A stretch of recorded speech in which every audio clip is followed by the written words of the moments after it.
얼마 전 이런 보고서가 하나 있었습니다. 지역화폐는 예산 낭비다. 한 국책 연구기관이 내놓은 보고서인데요. 논쟁이 커지고 있습니다.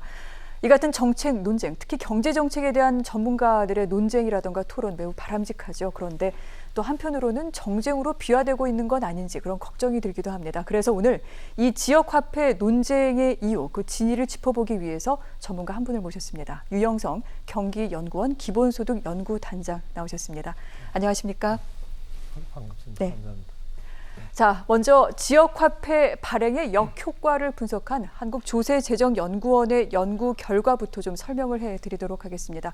지금 보여드리고 있는 윗부분의 자료는 기획재정부에서 내놓은 자료입니다.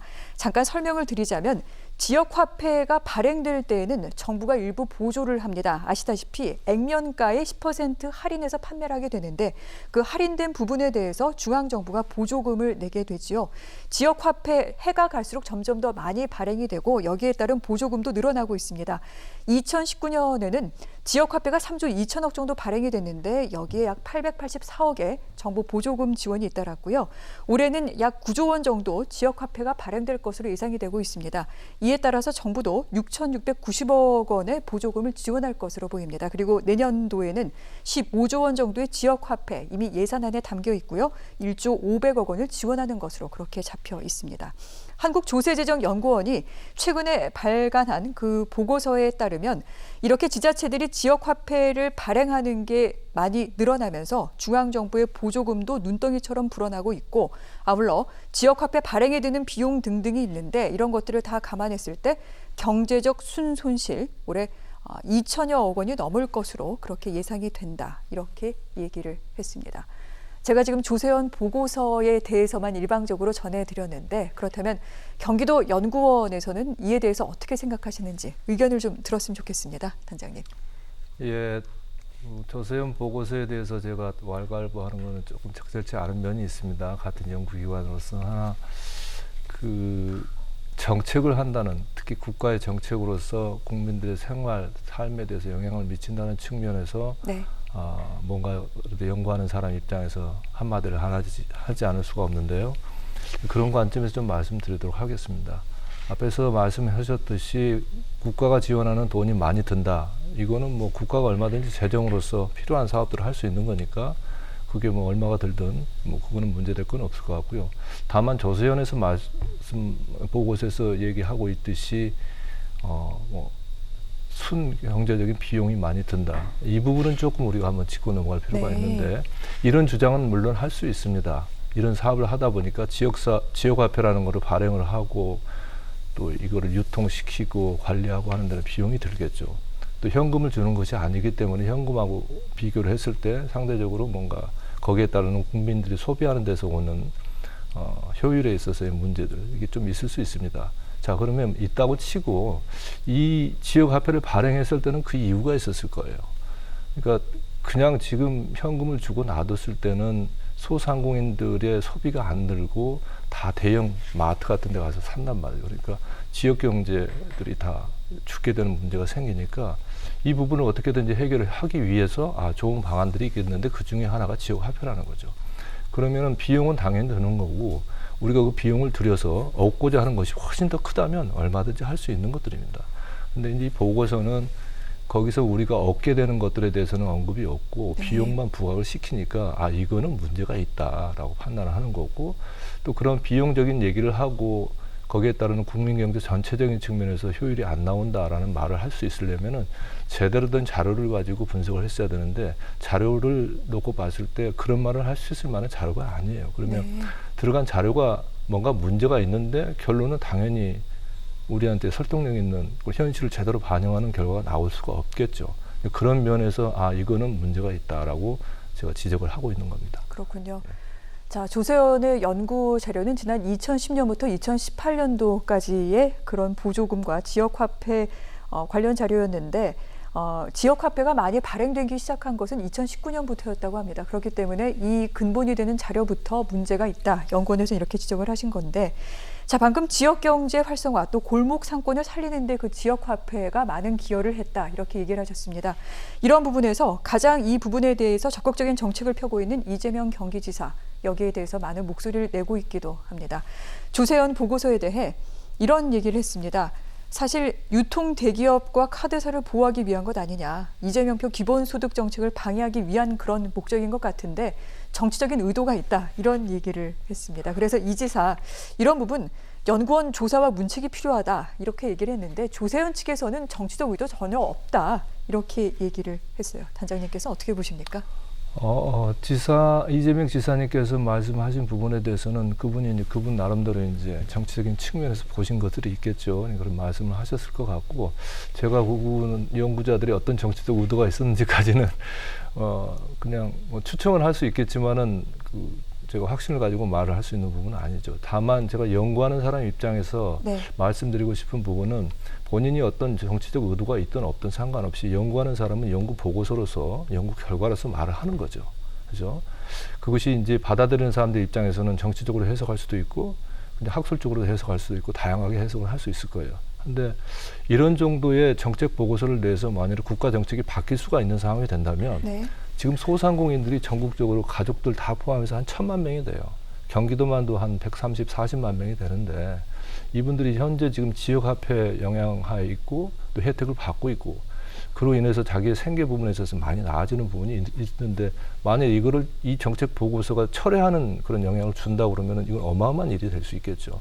그런 부분에 대해서는 굉장히 신중하고 또 보고서를 낼 때 자기가 가지고 있는 한계들을 명시를 잘 하면서 아주 조심스럽게 결과를 이렇게 발표를 하고 그래야 되는데 이 보고서 내용은 그렇지가 않죠. 그러니 당연히 이렇게 문제가 있고 한계가 있음에도 불구하고 저런 강한 주장을 할 수 있을 정도라면 뭔가 뒤에가 있지 않겠느냐 의심을 살 수 있을 만하다고 저도 그런 생각이 듭니다.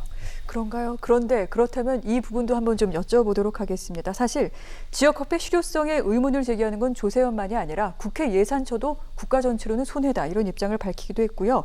한국재정학회가 작성한 보고서가 있습니다. 이 부분 대통령 직속 정책기획위원회가 이제 지난 3월에 발간을 했는데 지역화폐가 지역의 고용에 미치는 효과라는 제목의 보고서인데 지역화폐로 지역 자영업체 매출이 늘어나면 고용도 늘어날 텐데 이 고용 증가 확인되지 않았다, 유의미하지 않다 이렇게 밝히기도 했습니다. 이 부분은 어떻게 봐야 될까요, 단장님? 다른 연구기관이나 이런 데서 나온 보고서들은 저희가 같이 이제 매출 효과를 주로 다루면서 문제가 있다 이런 걸 지적한 건 아니에요. 네. 물론 이제 국고 보조를 하다 보니까 전국 단위 온누리 상품권이나 아니면은 지역화폐에게 중복되는 부분들이 있을 수 있으니까 그런 부분을 언급한 것도 있고 또 고용이 안 는다, 효과가 별로 없다 이런 얘기를 지적한 거지만은 이 조세현 보고서하고는 좀 질적으로 다르죠. 그래서 제가 그 부분을 얘기하는 거고 만약에 다른 쪽 연구 보고서가 말을 하고 있는 그런 고용 효과나 이런 부분들은 쉽게 규명할 수 있는 것들이 아닙니다. 특히 2018년도 저희가 지역화폐로 발행할 수 있는 금액들이 몇백억 단위였는데 그게 어떤 지역 경제 전체에 있어서 아니면 산업 전체에 있어서 이 고용을 증대시켰는 효과를 본다는 것은 거의 나오기가 쉽지 않죠.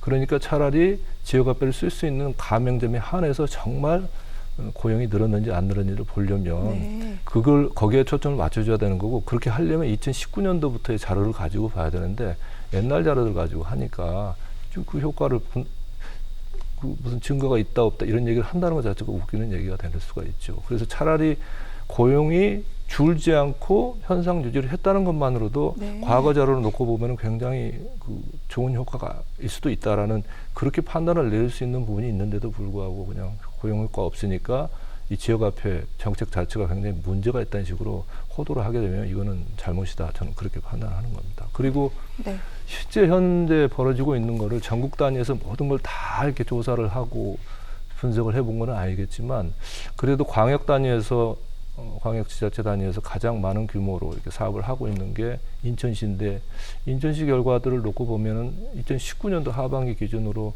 고용이 증대하는 부분이 약 한 4천 명 정도는 늘어요. 이게 물론 인천시가 우리나라 전부를 다 대변할 수 있는 건 아니겠지만 그래도 이렇게 지역적인 단위에서 그런 증거가 나왔다는 것 자체는 네. 굉장히 중요한 부분입니다. 이 연구가 전국을 커버한다고 했을 때 그런 부분들을 다 반영할 수 있었느냐 그건 아니라고 보거든요. 그렇기 때문에 그 나온 결과들 가지고 저희도 그 결론을 일반화시킬 수는 없다 이렇게 판단합니다. 그렇군요. 자, 이번 해법에 있어서 이번 논쟁에 있어서 사실은 결론을 낼 수 있는 방법이 하나 있습니다. 지역화폐가 효과가 있다, 없다 이 부분을 증명하면 되는 건데 경기연구원 이에 대해 이번에 보고서를 내셨어요. 어떤 결과가 담겼습니까? 저희는 2018년도 이전 부분보다도 주로 지역화폐 발행 사업이 본격화된 게 2019년도입니다. 네. 일반인들이 본인들이 사서 충전해서 쓰는 거는 그 전부터 좀 있긴 했지만 특히 정책적으로 발행하는 부분이 2019년도부터 본격적으로 됐기 때문에 저희가 거기에 주목을 했죠. 그래서 이걸 발행하기 이전 사전에 상태는 어떻는가를 좀 조사를 해보고요. 그 이후에 이제 발행을 하고 사용한 뒤에 상황들이 어떻게 됐는가를 조사해 보기 위해서 2분기, 3분기, 4분기 쭉 다 조사를 했죠. 그래서 한 1년 정도 이제 자료가 축적이 되니까 그러면 1년 정도 사업에 대해서 어떤 그 결과들이 나왔는지를 좀 분석해 보자 해서 분석을 해가지고 보고서를 냈는데 저희는 초점은 가맹점에 딱 초점을 맞춰서 실제 조사를 한 거고요. 그렇게 해서 보니까 지역화폐를 사용함으로 인해서 사람들이 지역화폐를 예를 들어서 100만 원을 받으면 100만 원 쓰는 건 당연할 수 있어요. 물론 그보다 적게 쓸 수도 있습니다.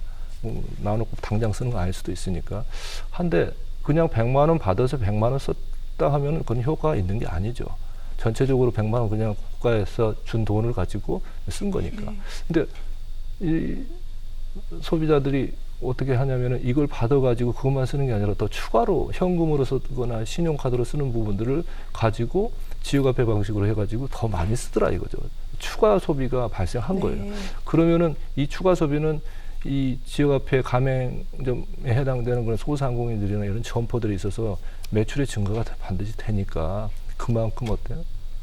경영에 플러스가 된 거죠. 자, 이 부분을 보고서 저희는 이 지역화폐라는 것이 분명히 이 매출 증대에 기여를 했고 지역 소상공인들이 있는 그런 경제에 기여했다 이렇게 판단을 하고 그런 주장을 하게 되는 겁니다. 그렇군요. 일단 2019년도 자료를 근거로 해서 분명히 효과가 있다. 이 부분까지 확인을 했다라고 말씀을 하셨습니다. 올해 8월 말을 기준으로 했을 때 경기도 내에서 유통된 지역화폐 규모 상당합니다. 7조 2천억 원이 넘는다 이렇게 나왔는데 이건 어떤 의미가 있는 겁니까, 단장님?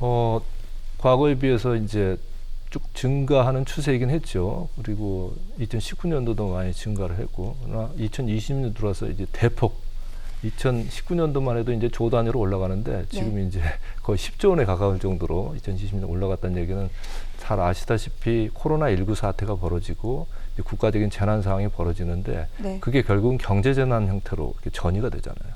그러다 보니까 특히 취약한 계층에 있는 분들이나 일반인들이나 많은 분들이 문제가 생기죠. 특히 자영업자, 소상공인들은 그냥 사람들이 와서 소비를 안 해주니까 다 가게를 문을 닫아야 되는 상황이 되고 그러면 다 이제 망하게 생긴 상황까지 위기 상황이 온 거고 특히 거기에 고용되어 있는 이런 분들도 다 이렇게 실직자가 될 수 있는 상황이 되고 그러니까 가게에 대한 어떤 생계 위험도 같이 동시에 발생하게 된 거죠. 이걸 정부가 이래서는 큰일 나기 때문에 정책적으로 개입을 해서 이런 이제 재난지원금이나 아니면 경기도 같은 경우는 재난기본소득을 이렇게 지급을 하게 되는 상황이 생겼는데 이걸 만일에 현금으로 주게 되면 사람들이 저축을 하고 안 써요. 그러면 소비가 안 늘죠. 그 대신에 지역화폐 방식으로 주되 쓸 수 있는 기간을 딱 정해주니까 소비가 집중적으로 일어나게 됩니다. 그리고 일어나면서도 거기다 추가 소비까지 발생하고 이러니까 이제 지역 경제에 아주 밑단의 소상공인들의 그 지역 경제들은 살아나게 되는 일이 벌어지는 겁니다. 그래서 이렇게 지역화폐 발행 규모가들이 대폭 늘어났다는 얘기는 그만큼 경제가 어려운 상황을 극복하기 위한 노력의 증표다라고 보면 됩니다. 그리고 그 가장 어려운 처지에 있었던 소상공인이나 이런 분들한테는 아주 좋은 표시다 아니면 신호다 이렇게 볼 수 있습니다. 알겠습니다. 자, 지금도 이제 경기도에서 추석 연휴를 맞아서 한정판 지역화폐 운영을 시작을 했습니다. 이 부분도 좋은 효과를 거둘 수 있었으면 좋겠습니다. 단장님 말씀 여기까지 듣겠습니다. 고맙습니다. 감사합니다.